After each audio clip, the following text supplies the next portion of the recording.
But what to do about mass unemployment? This is going to be a massive social challenge. There will be fewer and fewer jobs that a robot cannot do better. And I think ultimately we will have to have some kind of universal basic income. I don't think we're going to have a choice. The harder challenge, much harder challenge, is how do people then have meaning? Like a lot of people, they derive their meaning from their employment. If you're not needed, if there's not a need for your labor, what's the meaning? Do you have meaning? Do you feel useless? What can we do to protect ourselves from robot automation? The CEO explained that machines will replace traditional labor. This is all about artificial intelligence and how much faster it can process. Human labor is never going to be cheaper as we get more advanced, and we're just going to have to adjust to that and deal with the results. For 3.3 million years, humans have developed technologies to make our lives easier.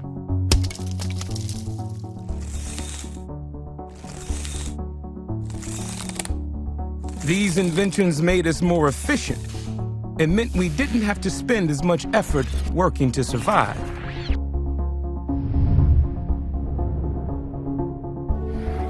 But each new development came at a cost. When bronze tools were invented, all the guys who made stone tools were driven out of work. And when iron tools came along, all of the bronze workers lost their jobs. When the Industrial Revolution hit, it wiped out the livelihoods of millions of cobblers and weavers who had to adapt or get left behind. And this process continues today. Only now it's happening faster. Much, much faster.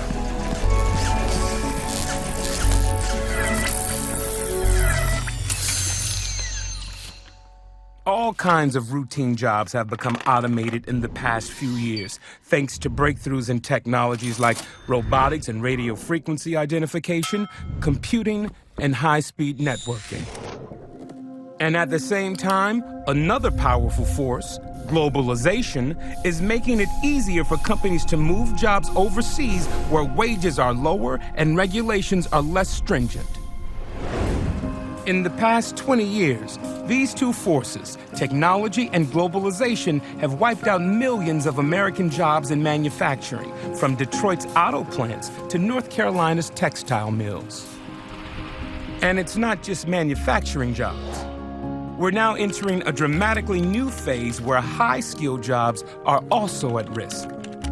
Here's why. Since 1965, computer processing power has roughly doubled every 2 years.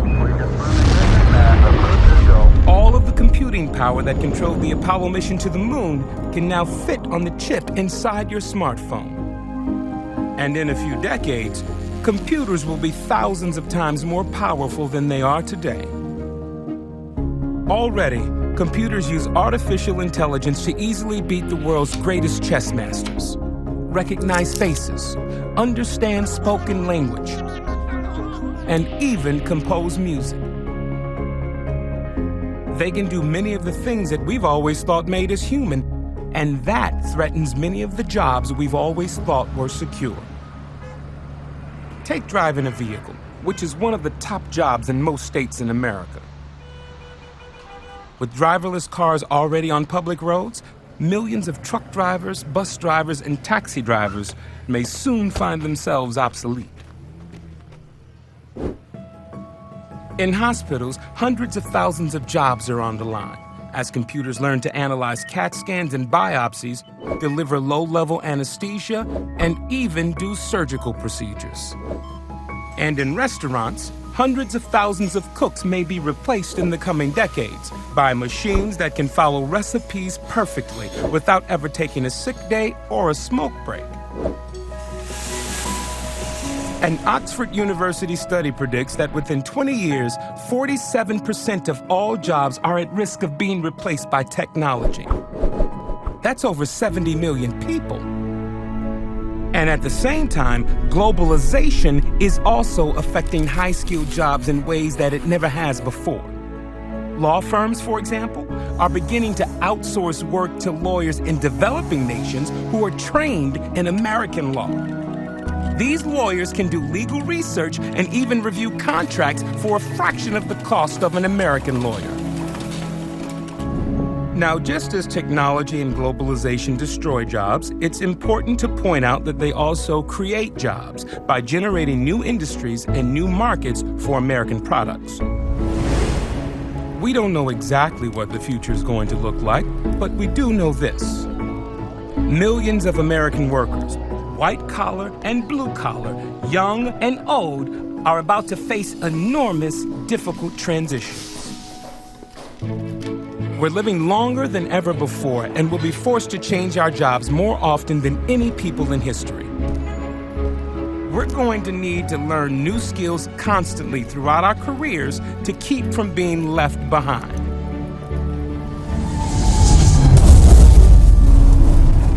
This revolution in the job market is not coming in the distant future. It's happening now, and it's going to accelerate. It's going to affect all of us, our friends, our families, and our communities. Are you ready? Visit us at workingnation.com.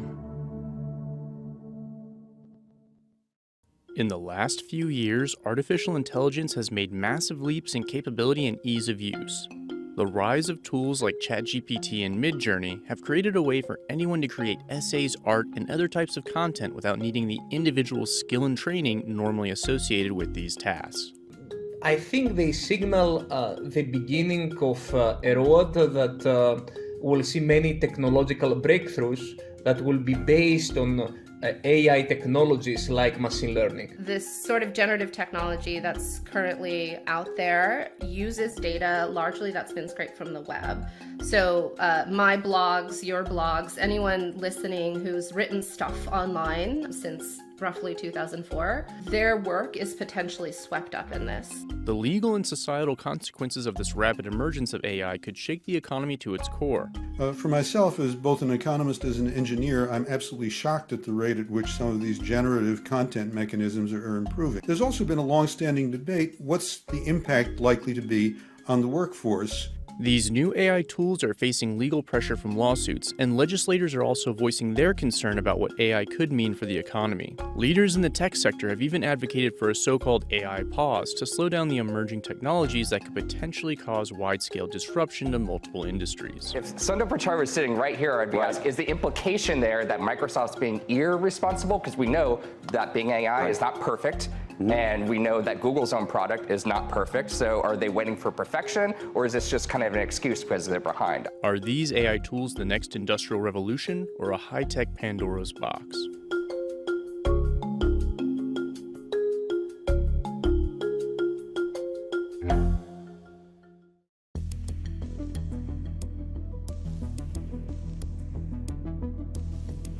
Several companies have already embraced forms of AI as a way forward in a competitive marketplace, while others are taking a wait-and-see approach over concerns about copyright and potential problems with some AI systems. Educators remain concerned about students using AI to complete assignments. But it's possible learning how to use these tools could set some up for careers as so-called prompt engineers who understand how to get the most out of these AI systems. Putting in prompts helps guide the AI towards the final output. The interaction between humans and AI will become more and more prevalent as we move forward. Then we will see that they can be really good because they can increase our productivity, our efficiency. Is there a case where you could say, Alex, that why do I need to Google or Bing something if I've got AI? Why don't I just say, hey, whatever phone or wristwatch, what are the best 3 restaurants around where I'm standing right now? Problems like incorrect or entirely made-up citations, so-called hallucinations by AI, and other problems could put businesses that deploy this new tech in potential hot water, negating the advantage they hope to enjoy. If the language models are now providing the news soaked up from the journalists without compensation, then the journalists can't make money, which means they get replaced essentially by language models that then can't even be trained on the content that would be correct, and so more and more start making up things as well. Some of the most at-risk jobs, according to a report by Goldman Sachs, are office administration, legal and business and financial operations, On the other end of the spectrum, production, repair, and cleaning and maintenance jobs are in it. Probably won't know until we have some experience with it. It's probably in the right direction. A recent report by Goldman Sachs laid out some stark possibilities when it comes to AI in the economy. The report estimates that 2/3 of jobs in the US and Europe and 300 million jobs worldwide could be exposed to automation from new AI advances. The report also notes that some of these potential job losses could be offset by new jobs that would emerge in this post-AI world. If you go back to Ben Franklin's times, everybody was a farmer practically. And today, the fraction of the workforce that's farmers is pretty darn small. And yet it hasn't caused massive unemployment. New technology gave rise to new opportunities gave rise to new jobs.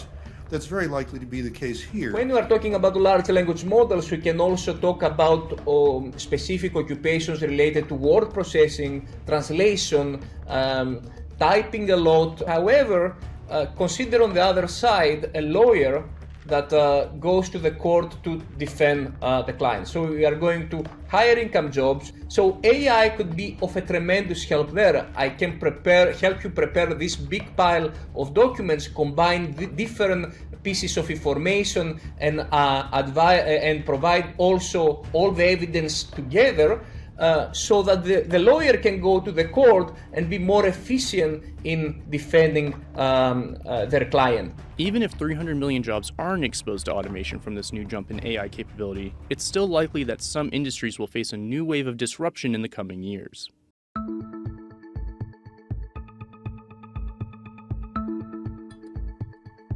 Some companies are already leaning into new AI tools to increase productivity. What exactly the new jobs will be is not so clear, but they're likely to be there. At the same time, it's fair to say very nearly all jobs are in the process of being transformed by new technology.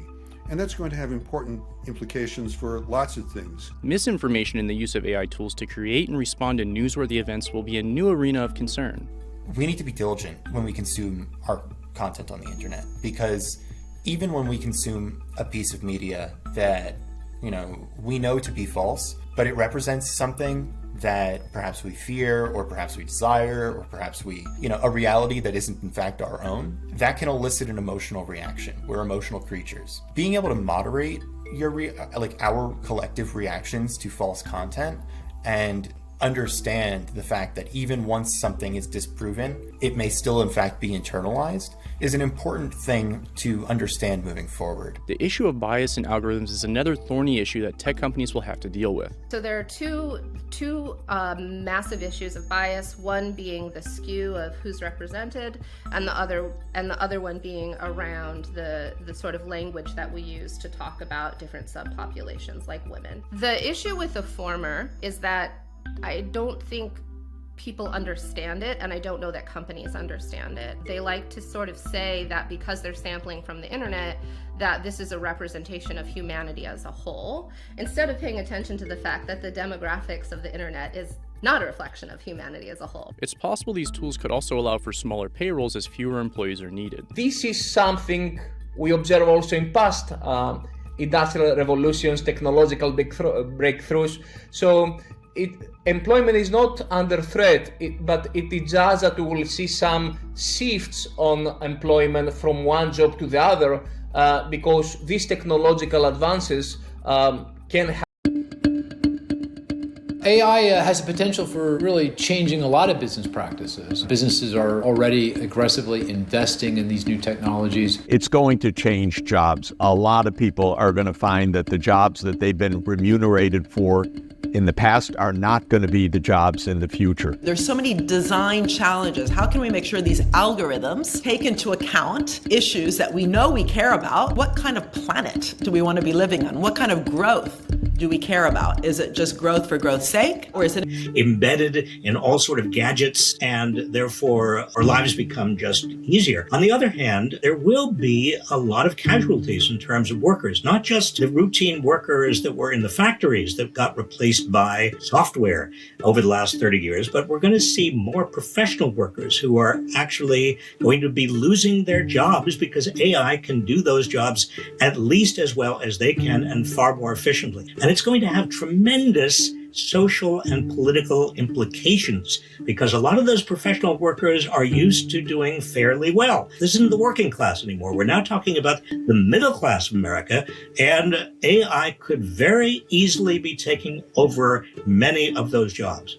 To say that everybody benefits has never been true in economic history or economic change. There will be actually significant parts of society that will fall behind. Major technological changes, and they don't happen all that often. The steam engine was one, electrification was another. The winners win more than the losers lose. So net, big gain. Even in the last 40 years, 50 years, the nature of technological change has favored those with more advanced educations, higher degrees, technical educations, and so on. This has been a clear trend for the last 50 years. That means a lot of people have been left behind in the United States. Heads of AI who are billionaires are libertarians. They say, oh, leave everything alone, leave it to us. Well, that's easy if you're a billionaire, but it's not so easy if you've lost your job. In this sense, I think that we really need to have a fair assessment of this great potential technology to make sure that it works for society broadly.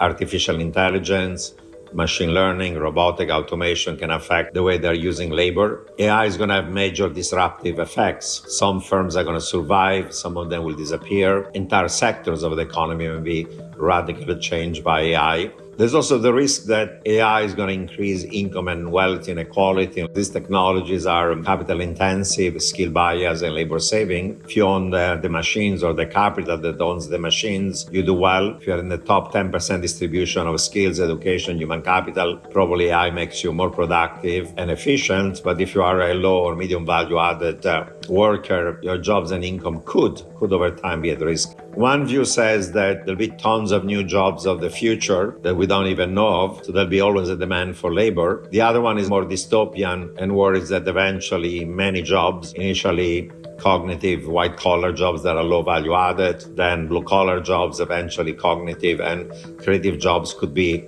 at risk. Of course, if the economic pie is larger because you have higher potential growth and productivity growth, you can always tax those who are better off, those that are winners, and then redistribute income to those who are left behind. It's going to change jobs. A lot of people are going to find that the jobs that they've been remunerated for in the past are not going to be the jobs in the future. The returns to owning AI, to owning the intellectual property will soar, and that's why we have new trillion-dollar companies. But for a lot of Americans, it actually means lower real earnings, not higher real earnings, because it means a shift of the income distribution. And we need to understand all of this better so that we can actually make public policies that say, oh, AI is a great thing, but this part of society is going to need help. This part of society is going to be so incredibly rich that they actually should pay some more taxes.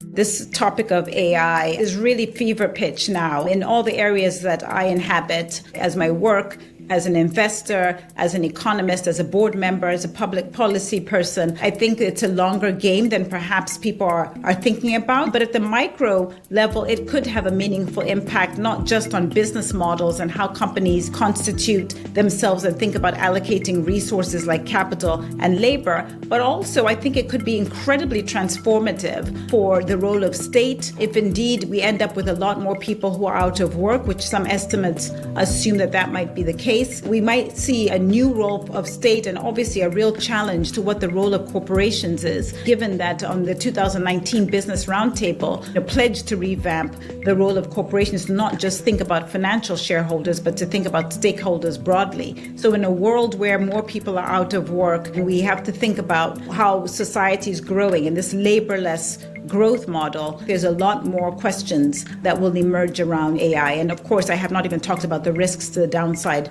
My thesis is that we're going to see a much closer relationship between the public sector, including the third sector, the NGO sector, and corporations. At least that's what we would hope to see, because I think ultimately we all should be pulling together to have better outcomes for economic growth, but better outcomes for society. AI has the potential for really changing a lot of business practices. You know, it's coming on very rapidly. Businesses are already aggressively investing in these new technologies. History is a guide. It does take time for those technologies to be incorporated into business practices and to have a big impact. We tend to see the technology, we can see it, we can feel it, we can taste it, we know it's coming, therefore it should happen immediately. It doesn't happen that way generally. It happens over periods of several years, even a couple decades. But I think all businesses will benefit and also be challenged by artificial intelligence. And of course, the benefit is productivity gains. I mean, businesses are scrambling to try to figure out how to raise the productivity of their labor force. They know that it's going to be hard to find workers in the future given demographic trends, aging out of the workforce by boomers and weaker immigration.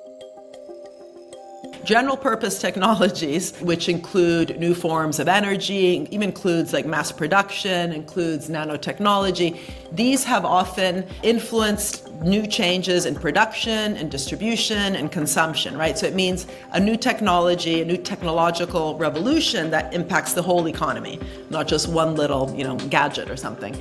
Even Google's algorithm was financed from the National Science Foundation. The internet was financed by DARPA. GPS was financed by the Navy. The big questions we're asking today around AI, but even just big tech in general in terms of privacy, how our data is being used, do we know how it's being used, the GPT now 5.0 or whatever we're coming to, there's so many design challenges. How can we make sure these algorithms take into account issues that we know we care about? Just look at the Human Rights Declaration, right? There's a lot of good information there, but also the Sustainable Development Goals. These are all important in terms of defining what kind of planet do we want to be living on? What kind of growth do we care about? Is it just growth for growth's sake, or is it inclusive and sustainable growth? So there's real design challenges, especially today, where a lot of the talent that used to be distributed is in 4 or 5 companies around artificial intelligence. So there's profits being earned in excess of the underlying innovation. That has then affected massive,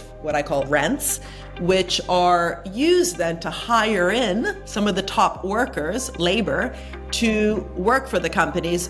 Much of this, if you look at AI, used to be in universities, places like Stanford, MIT. It's now much more profitable for top academics to be doing artificial intelligence research for the big 4 or 5 companies in this space, and not in universities or even not in DARPA. What I think is healthy would be if that talent pool. They're some of the world's most in-demand tech jobs. These are synthetic IDs, as good as a genuine ID. Didn't understand the phrase. It took it literally. Oh, it even read my handwriting. Is this what people mean when they say that AI is going to take our jobs? But what does a day in one of these roles actually look like? From fighting scams and fraud, developing large language models from scratch, to designing chatbots, they're all working with one technology, AI. This is Most Wanted. I'm going to show you some cool stuff, Nessa. Yeah, that's absolutely cool. That's a mask of your face. Yeah, it's an exact replica of how I look like. Rajat Maheshwari is part of the Cyber and Intelligence Solutions team at MasterCard. In his role, his team develops tools to manage customer risk and prevent scams.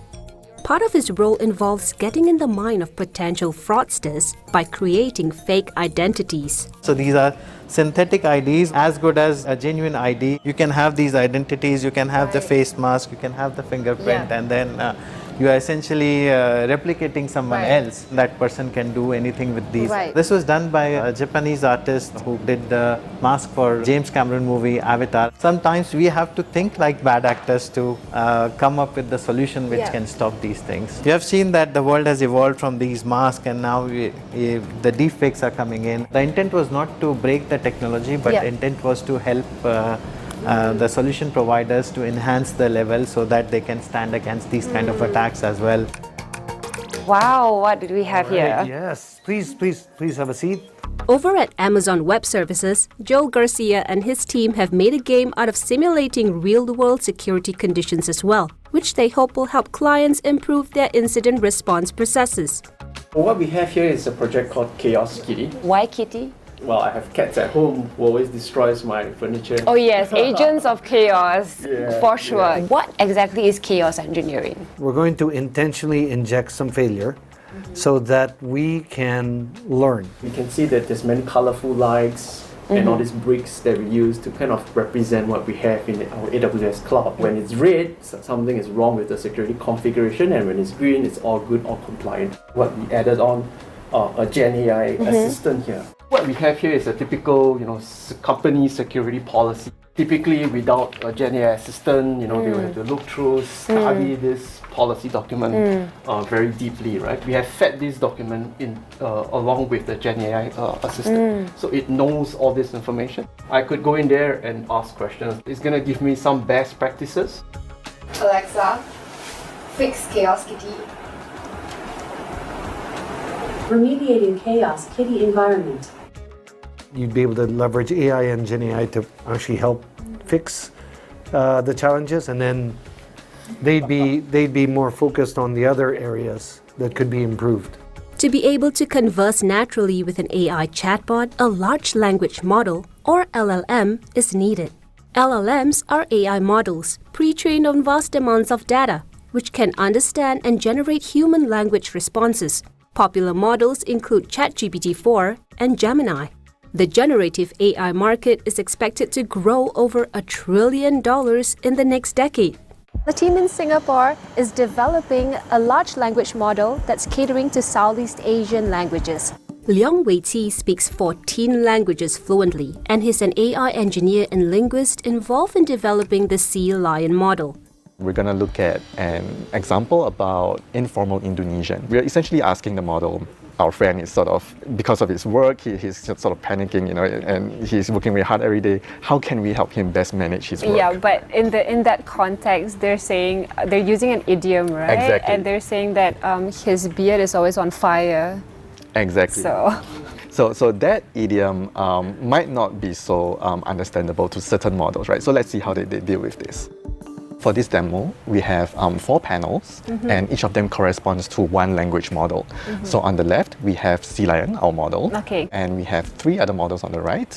We can see that it didn't understand the phrase. It took it literally, exactly. basically. Like it's thinking about setting someone on fire. Oh no. It's also in the same tone. Exactly. It's casual, informal, it's still colloquial, whereas this one is still sticking to like a more formal kind of response. Exactly. And that's really what we want to achieve as well. Now we are seeing that some of these models out there, they are not able to sort of handle multicultural contexts. And that's sort of understandable because they're building those models for a particular audience, right? For us in Southeast Asia, we need to operate within this region, handling our languages and cultures. So this is why we decided to build Sea Lion. Vincent O works as a senior specialist solutions architect at Amazon Web Services, and his projects involve leveraging generative AI based on human prompts to create personalized experiences. StoryGen was a project that we did with the National Library Board of the entire Singapore, where we wanted to reinvent the future of the libraries. We use generative AI and AWS technology to create an experience.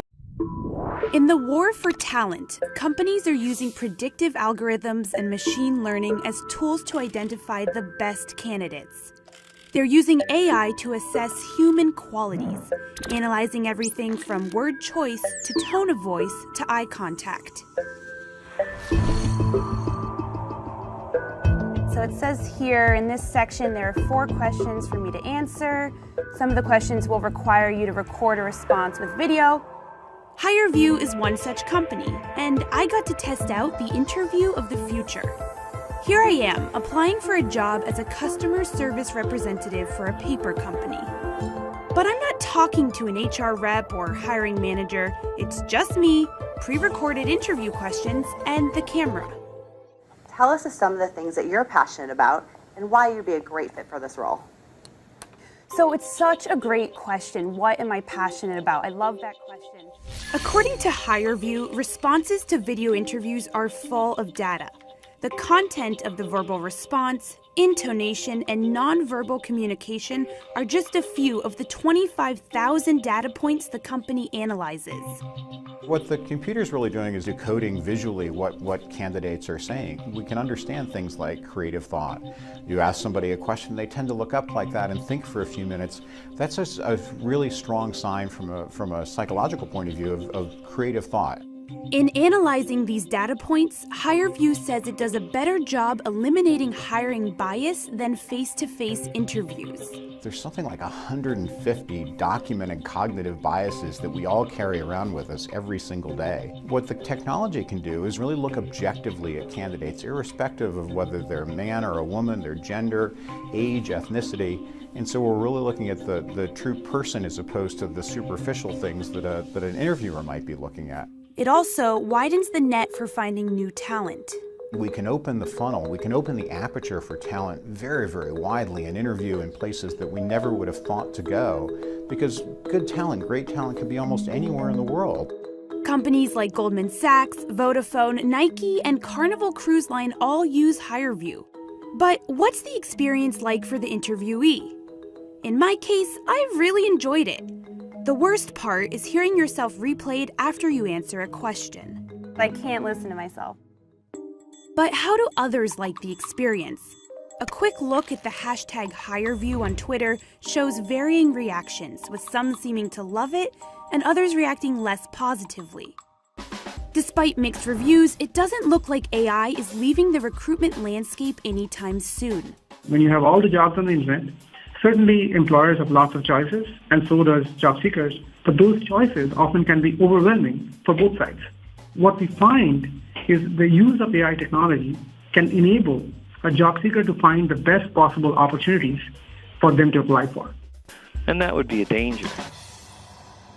For me, for you for hanging on, because there's a much better way, and we think we're on the whereby young children and adults, they can put in a series of inputs, their selection, and a brand new book will be created on the spot for them. What you call the prompts, right, that you're actually sending back to the large language model. This is just the very beginning of the art of the possible, and it's going to be amazing how people will leverage Gen AI to unleash their extended level of creativity. Part of those new jobs that are created as part of AI is a role or a skill set which is actually prompt engineering, which didn't exist before. And when you look at prompt engineering, you don't need to be technical. You just need to understand how to put those prompts as you would, for example, like a detailed search, to maximize and leverage the power of a large language model. There is a growing demand for AI specialists, and here at AI Singapore, the rest of Wei Ti's team, hailing from all over Southeast Asia, including Vietnam, the Philippines, and Thailand, are working on making Sea Lion more inclusive. You are the one who brought everyone into this team. More or less. My dream is eventually we have everybody, from all the countries in Southeast Asia being represented here. AI Singapore's apprenticeship program aims to grow the pool locally, even those considering mid-career switches. In fact, some of the Sea Lion team graduated as AI apprentices after switching disciplines, such as Tai, who studied finance, and Wei Ti, who was previously a pharmacist. We're not really alone in trying to tackle low-resource languages. Ultimately, all the stuff that we do is fully open source as well, and it's really shared with the public in general so that everyone can benefit. Everyone is working on different aspects of the large language model. We get to learn about it with each other. It does feel a bit like mini ASEAN sometimes. Mini ASEAN, yeah. There's so much to do in this field. Yeah, and AI, is one of those industries where you can make a mid-career switch. Absolutely. And I'm a good example, Nessa. Rajat started his career in the mobile and semiconductor industry and made the switch over to AI in 2014. I have seen that journey in past 20 years or so where AI has really flourished and it's becoming an inherent part of our lives. When you ask people to use digital ecosystem, there are side effects. According to the Global Anti-Scam Alliance, more than $1 trillion are lost to scams every year, affecting 2 billion victims.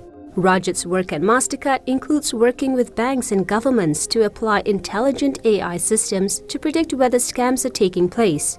Let's take the example that you giving me $100, Nessa, looks a perfectly legitimate transaction, but 1,000 more people giving me $100 in a day, something is suspicious. That will sound alarm bells. Exactly. We train the models to detect the behavior, to detect the patterns, and then do the risk assessment and save you sending money to me.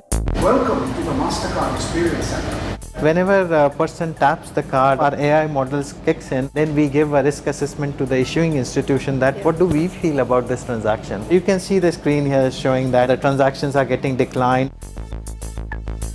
Where do you see the state of AI in the next couple of years? The integration with the LLMs. So LLM is essentially the large language models. Large language models form a big part of the user experience solutions that Joel works on for AWS. Take reading invoices, for example. If you want to introduce something else into your business, a new form, a new process, then you'll have to reevaluate the technology or refactor that in. With Gen AI, because of the large language model, it can actually parse these. Parsing refers to the process of breaking down a user's input into smaller pieces and analyzing each piece to determine its meaning. I'd like to know if there is a proper signatory. Oh, it even read my handwriting, so it knows that it's my terrible handwriting, that it's Michael Garcia. Did you see yourself ending up where you are today? Even at a young age, I knew that in some form, way, or that I was going to be involved with technology. What did you start out studying? I graduated computer science. I went through a variety of jobs. I even founded a company before startups were fashionable. Today, with AI, when you're thinking about redefining experiences, you're not going to get to it on the first. This is like super long shot ambition, right? You know that Southeast Asia is not 10 languages only. There are like hundreds of dialects: Balinese, Javanese, Visayan. So we hope to get those represented as well eventually. How soon can we get there? Our hope is that it will trigger similar movements across the region. Outside of Southeast Asia, the interest is also very strong, right? We have similar situation in India, we have similar situation in Africa where there's a bit of underrepresentation. If I'm able to save someone's lifelong savings, it's itself, that makes my day. Is this what people mean when they say that AI is going to take our jobs? It's going to make something more efficient so that people can actually concentrate on what matters more, either for the business or for customers.